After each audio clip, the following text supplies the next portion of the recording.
How's it going, everybody? I got this spare cylinder for Hogan's saw, and again, I don't even know if we're gonna run this, but I thought let's show you guys yet another method to fix an oops, or in some cases it's not an oops. You guys got to remember, I don't do a ton of machine work to my saws. That's just not the type of building I do. When you do a bunch of machine work to a saw and you drop the cylinder, you're going to end up more often than not over intaking your saw. So you guys saw in the last video, I JB welded the intake. And now what do we have? Well, we have an intake that's filled with JB weld. I let this dry all week. It's hard as a rock and like glass. And now what I'm going to do, I'm just going to show you guys. What I'm going to do is sand this back a little so that the piston doesn't rub on it. And then I'm probably going to go in there with a sanding drum, probably this one. And I'll just go in here and just open this up a little bit so that the bottom is more or less flat. Probably going to take like 20-30 thou off of it because I know my intake timing was 171 degrees total opening. That is about 15 more degrees than I want. So I kind of know the math on these. I'm going to raise, I put about 120 thousandths of JB weld in the bottom of the intake, just by eye, right? And I'm going to open it back up and bring my intake timing back to something more in line with how I port. Remember, I wanted to show you guys transfer timing. A lot of you guys watched that video. When you raise the transfers, you lower vacuum. When you lower vacuum, you can run a longer intake time. That's why a lot of guys are running 10 degrees more intake timing than I am. I've been asked that, and I wanted to put it on video and show you guys why that is with actual, with the cutaway. The cutaway isn't based on theories. The cutaway is a fact, right, friends? And when you raise transfers, you're lessening your syringe effect. All a piston is a syringe, okay? And the less it pulls, the less vacuum you get. The less it pushes on the top. If your exhaust port is too high, well, the less the syringe pushes, the less pressure you get, the less compression. The less suction you get on the bottom when the intake opens, the less charge you're getting into there and the less flow you're getting through the carburetor. Google Venturi effect. Carburetors have Venturis. Look at how a Venturi works and what it does. Well, you'll see that actually equates to the intake on a chainsaw. So anyhow, I wanted to show you this move. Believe me, this isn't something I would typically do. Still waiting for my top ends, and I thought, while I'm waiting, this is an OEM top end, and I've been curious to see if I can salvage this thing. I wasn't happy with this top end. Was never happy with how this saw ran. Exhaust port was too high, and I think my blowdown was way too short. Okay, I've never done one of these with such short blowdown, and I didn't like the saw at all. And that's not taking a shot at how anybody else builds. That's just for me. I didn't like the saw. I never ran it. It just didn't have the torque that I want at those screaming RPMs that I build my saws, okay? So, also, if you guys look in these transfers, they're black inside. Well, why? Because the saw was back feeding exhaust, okay? A couple of little issues in this cylinder that I'm going to have to correct, but I want to show you the JB weld in the intake. Because maybe you guys don't have money for another cylinder, so fix it. Okay, and again, I cut the combustion chamber. You can see it's a little chattery. I will polish that out with a mandrel and sandpaper. Okay, and I'll go in there with heavy grit and then less and less, and I'll polish that out. I'll show you guys that when it's done. My transfers are too small in this. Now, here's the problem. Can you see? I don't know if you guys can see. There you go. Can you see the light going through there? So when I ground on these, if you're grinding into the flange, it's not really a big deal, right? You grind into the flange and it doesn't matter. Well, when you cut your flange shorter, guess what? I've cut away the skirt. So this is going to be another saw that I cut the bottoms of the transfers right off. That you got to make sure you have enough intake velocity if you're going to have big transfers, because if your intake's lazy and the air going through is lazy and you have a lot of case capacity, which is your lower transfers, guess what? You might have a saw that struggles a bit in the RPM department. It might go lean. It might not have the pull in the wood. So again, this is all stuff that I've learned, and I like to show you guys. You guys are going to make the same mistakes that I do. Or some of you are, and some of you are going to make different mistakes. We all make mistakes, and that's just the way it is. Okay, here's my JB weld. It's flush with here. First thing I'm going to do is I'm going to take this little bit of sandpaper, and I'm going to go in here. Okay.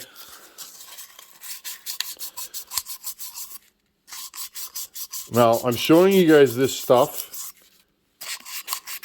Okay. I'm showing you guys this stuff because, again, maybe you make a mistake and you over intake. Maybe your saw's spitting back or it doesn't want to idle. You can fix it.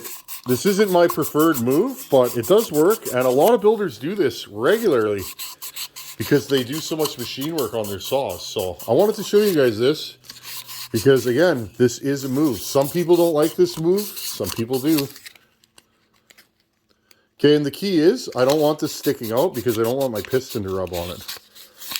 Okay, so I'm going to do that. Now, next thing I'm going to do, before I put the wheel on this thing, I'm going to go in here and I'm going to cut this lower, way lower. Look how, I mean, it's way, way, way too small, right? So I'm going to go in and get rid of, 15, 20 thousandths of this, and then I got to put this back on the saw and figure out my intake timing and then sand it down appropriately to bring my timing back. Then I'll do the sides, and probably tonight off camera I'll fix that combustion chamber. It's not horrible, but you can see there's some chatter in there. It is what it is. Okay, so I'll hit you guys back when I have this more or less fixed up so that you guys can see. And again, I smeared it on the bottom up to the dam that I made, and look at that. Now our intake opens like way, way later than it should. That's what you want, okay? This should last a long time. How long? I don't know. How long does anything last? I can't answer that. It will last. And again, if you do this to somebody's saw, they got to know about it. Again, I don't hide nothing, so I'm my own biggest critic. I just want to see what this cylinder is going to do, because there's some moves in here that I've wanted to add to my new recipe, but I'm just curious, okay? Now, I've cut combustion chambers in these before. I don't know. I don't find that these run any better with more compression, really, to a point. They got to have compression, but I'm finding these things with jacked up compression, I find they get a little too hot, and the bearings don't last long in them is what I'm finding. But again, that's just me.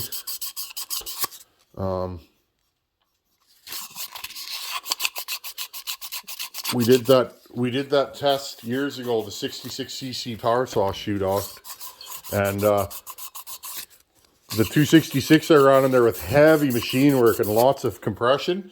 It's faster than the other 266. It is. The one with no machine work. But it's not that much faster. Couple seconds in the cut, which sounds like a lot, but in a work saw, but here's the difference. 266 without compression, tons of it. That saw has been running for years and years and years and years and years and has never blown up. The one with too much compression is on its second set of bearings, so you got to account for how long was it down. I've gotten rid of the lip.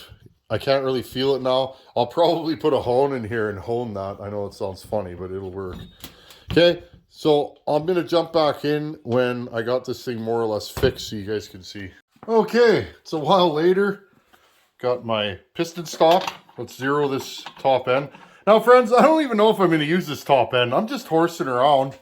I ordered a bunch more from Ryan at Wolf Creek, and I'm just waiting for them to show up here.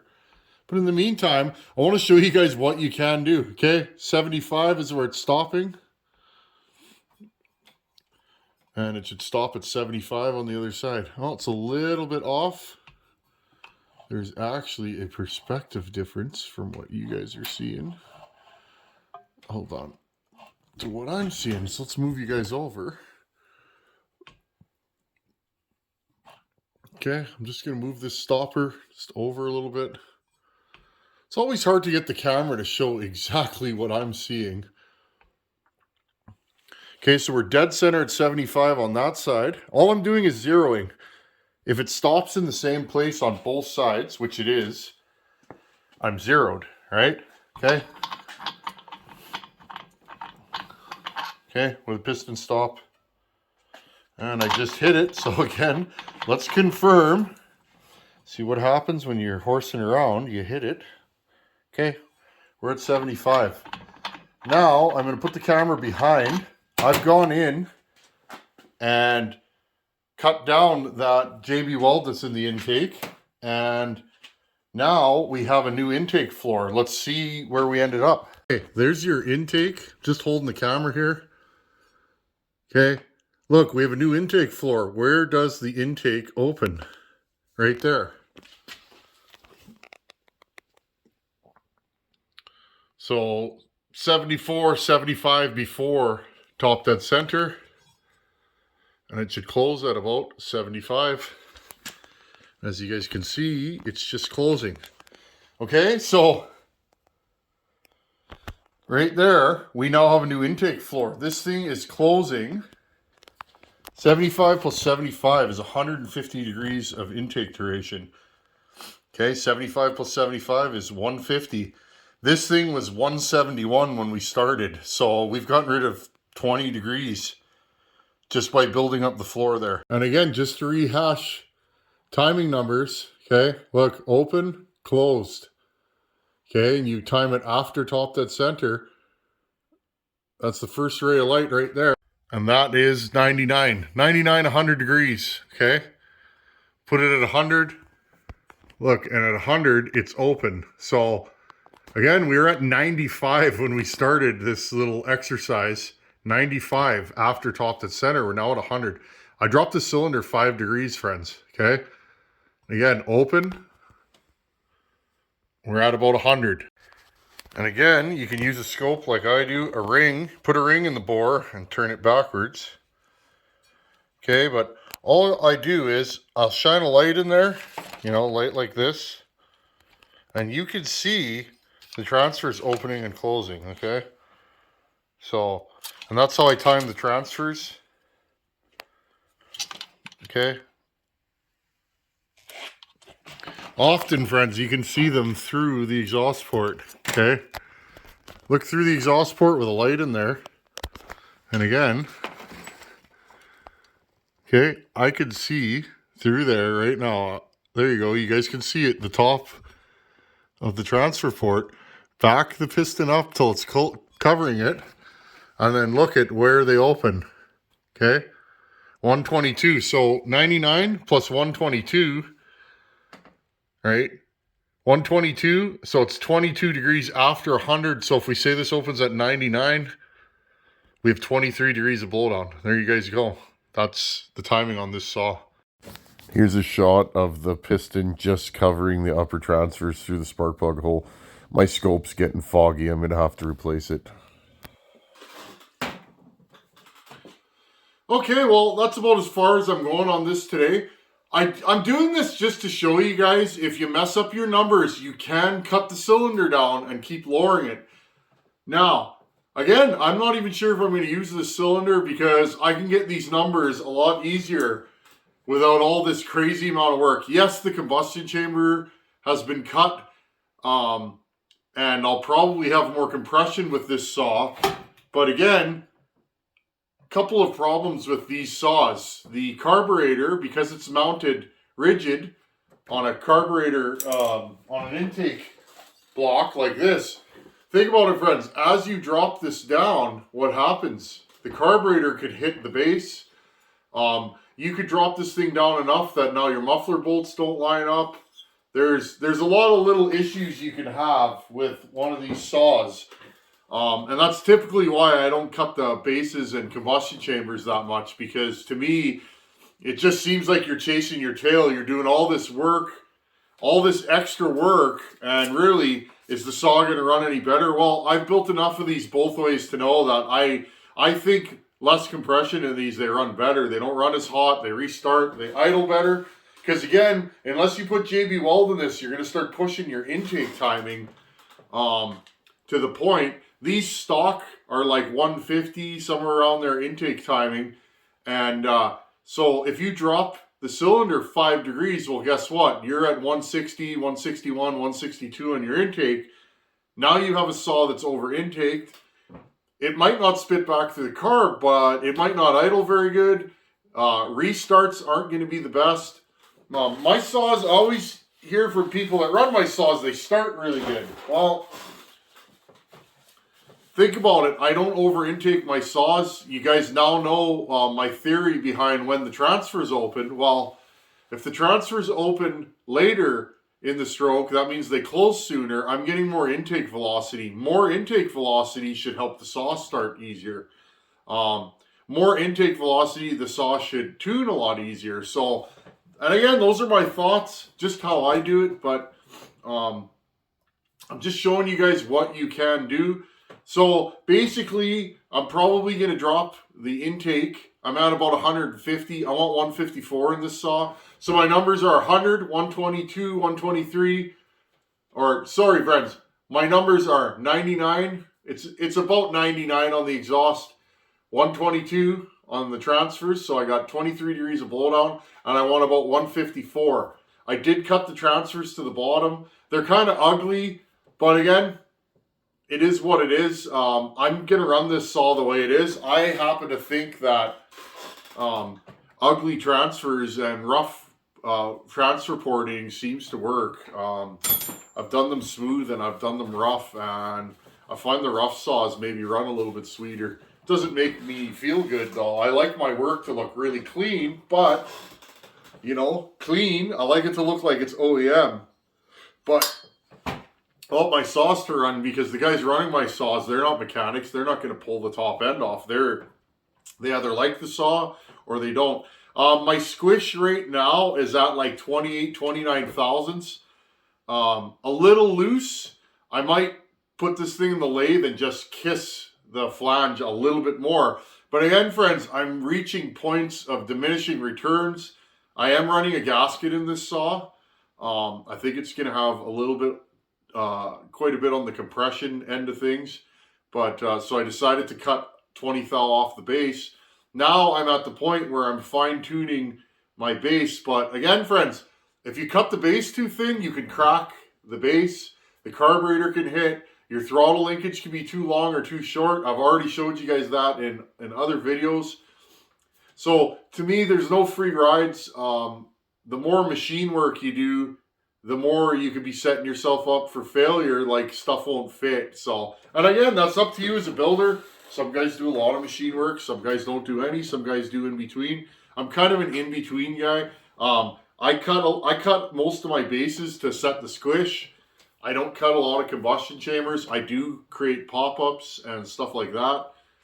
And the other thing on this one, friends, you got to worry about is the transfers rubbing against the flywheel. I'm going to have to check this flywheel before I put the saw together. So, again, I might not even use this cylinder. I'm just horsing around. I've never JB welded an intake on this channel. And I thought, I'll show you guys. A lot of builders use that trick all the time. It goes pretty easy. You got to be careful when you're grinding it, because it gets cut like a hot knife through butter. But personally, for work saw, I don't really want epoxy in my cylinder. But again, this epoxy, it's on there. I tried to take it off. It ain't coming off, friends. So, I mean, this thing could last a long time. Again, you decide what's good for your saws and your customers. I'm just horsing around here. And I can't even say that I'm going to use this cylinder. Although I am inclined to clean it up. Run another hone through it, clean it up, wash it, and slap this thing together and just see how it runs. If it runs good, then I can measure the combustion chamber and whatever else I did to this saw and go, okay, that might be another recipe. My problem is, friends, to do all this work, the cylinder's getting lower and lower and lower and lower and lower. And then you could be pushing blowdown. Like, I already raised the transfers in this, friends, because I did this saw in the years when I was raising transfers. And this was one of the saws. I did many saws with short blowdown. And for me, I didn't like them. And I couldn't figure out why. And then I started connecting the dots. Why does short blowdown not work for me? Well, then I started to realize the vacuum thing. Remember, friends, that 590 Echo, when I was having problems with that thing spinning back, before I, decided it was an ignition issue, I raised the transfers on that, and quite a few people were like, what does that have to do with intake? Well, now you guys know if you watch that cutaway video. The later they close, the less vacuum. The less vacuum I get, the less I'm filling the bottom end. And maybe, just maybe, I would lower the velocity going into the intake enough that it wouldn't spit back. Well, of course, it didn't work, as you guys know, but anyhow, friends, just horsing around. Want to show you guys what you can do. So there you go. If you over intake your saw, you can JB weld it. If your exhaust roof is too high, you can cut the base and cut the combustion chamber. Again, it's a lot of work. I'm more inclined to just throw the cylinder away.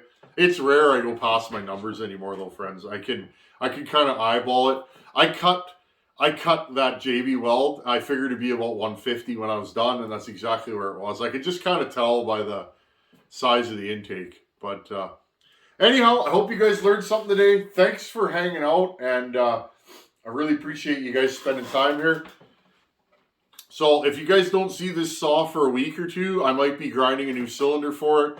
The new cylinder, I would do exactly like this. I really, really like the way this saw ran. It's too bad that it chipped, because this was a winner. I was really, really happy with the performance of this saw.